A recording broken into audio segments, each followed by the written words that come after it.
Halo, perkenalkan nama saya Krito Persiawan.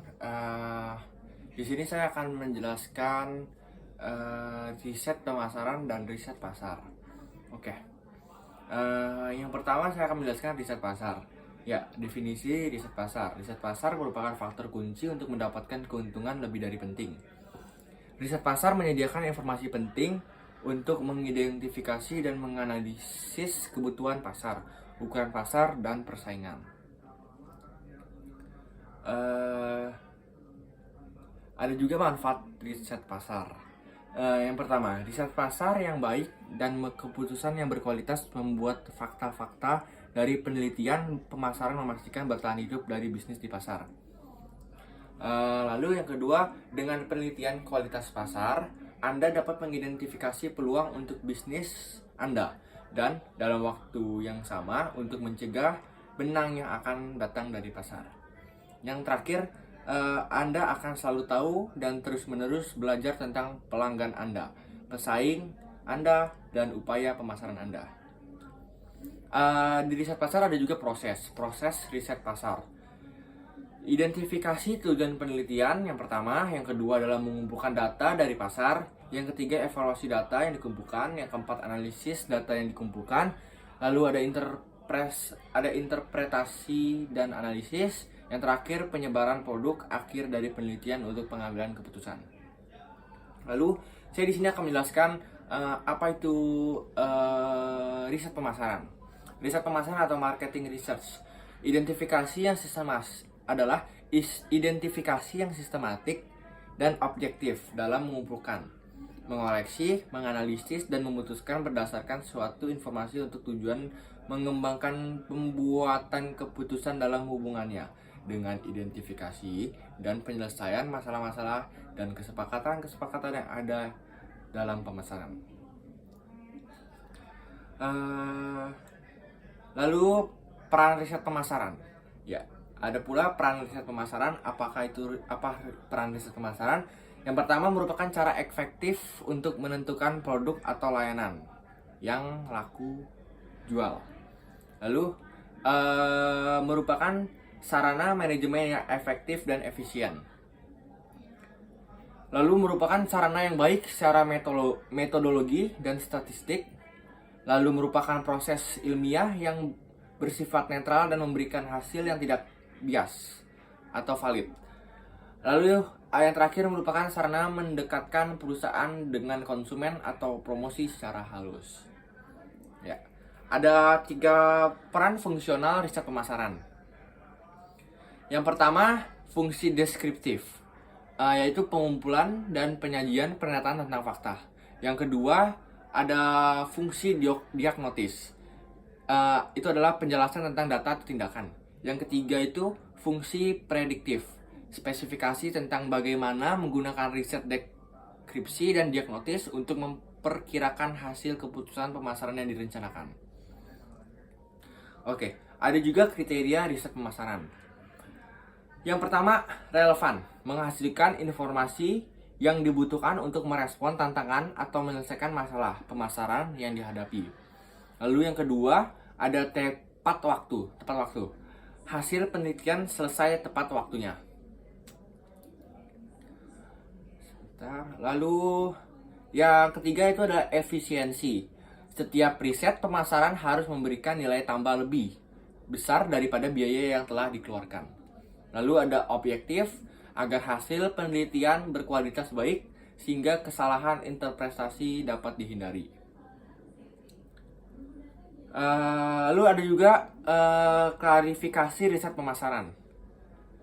Yang pertama itu dari marketing research bercabang ke problem identifikasi research dan problem solving research. Lalu bercabang lagi problem identifikasi research itu market potensialnya, market share-nya, image-nya, market karakteristiknya, sales analisisnya, forecasting research-nya, sama business trend research-nya. Lalu yang problem solving-nya itu segmentation research-nya, product research-nya, pricing research-nya, lalu ada promotion research-nya, distribution research-nya. Oke. Next, riset identifikasi masalah. Mengidentifikasi masalah yang belum muncul atau diperkirakan berpotensi muncul di masa depan. Contoh, riset potensi pasar, riset citra merek. Lalu ada riset memecah masalah, memecahkan masalah pemasaran secara spesifik. Contohnya riset segmentasi, riset produk. Lalu ada proses riset permasalahan.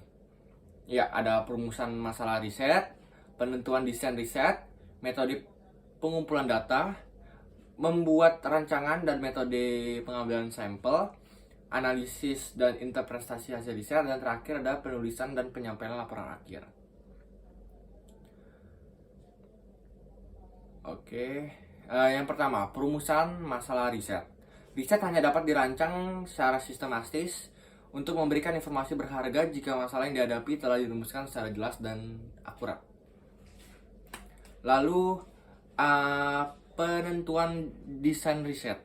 Desain riset merupakan kerangka untuk melaksanakan proyek riset pemasaran yang menjabarkan prosedur untuk mendapatkan informasi yang dibutuhkan dalam memecahkan masalah riset pemasaran. Lalu, ada 3 jenis desain riset pemasaran. Yang pertama ada riset deskriptif, riset untuk menggambarkan karakteristik, gejala, fungsi suatu populasi. Nah, yang kedua ada riset eksploratory, riset awal yang dilakukan untuk mengklarifikasi dan mengidentifikasi suatu masalah. Riset ini biasanya bersifat fleksibel dan tidak bertujuan untuk mencari kesimpulan akhir. Lalu ada riset kausal. Riset yang bertujuan untuk menentukan hubungan dari suatu sebab akibat atau kausal dari suatu hal. Biasanya metodenya eksperimen. Lalu yang ketiga adalah metode pengumpulan data. Menurut jenisnya ada data kuantitatif, data kuantitatif dan kualitatif. Oke, menurut sumbernya ada data internal. Data yang tersedia di dalam perusahaan biasanya berkaitan dengan kegiatan operasional perusahaan yang dicatat secara rutin seperti data keuangan dan penjualan perusahaan. Lalu ada juga data eksternal, data yang berasal dari luar perusahaan. Artinya yang mengumpulkan atau mempublikasikan data tersebut bukanlah perusahaan yang bersangkutan, melainkan organisasi lain seperti pemerintah, organisasi nirlaba, atau yayasan. Lalu, menurut cara memperoleh datanya itu ada satu data primer dan data sekunder. Oke, sebentar. Data primer terdiri dari observasi, eksperimen, kuesioner. Lalu data sekunder, sumber data sekunder itu dari 2, data internal, data eksternal. Oke.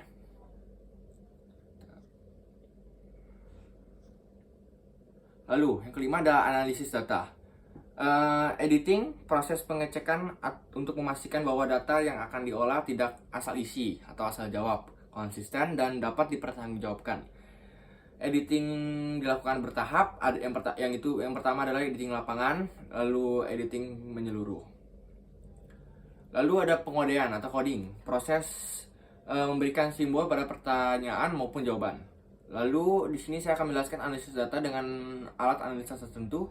Alat analisis bisa dibagi menjadi metode statistik menggunakan angka-angka yang bersifat eksas. Yang pertama itu adalah statistik deskriptif, yang kedua itu adalah statistik induktif. Lalu ada metode non-statistik, data kualitatif, yaitu data-data yang tidak dapat dilakukan operasi matematika, contoh data nominal atau data ordinal. Lalu ada data kualitatif, data yang bisa dilakukan operasi matematika, contoh data interval, data rasio. Lalu yang keenam itu adalah penulisan dan penyampaian laporan akhir. Laporan riset merupakan rangkuman hasil kesimpulan dan merekomendasi penelitian yang diserahkan ke pihak manajemen untuk mendukung mengambil keputusan. Lalu sistematika laporan riset. Yang pertama judul laporan, daftar isi, ringkasan, latar belakang masalah, metodologi dan analisa data, kesimpulan dan saran, dan terakhir lampiran atau appendix. Ya, berikut presentasi tentang riset pemasaran dan riset pasar yang saya sampaikan. Terima kasih sudah mendengarkan.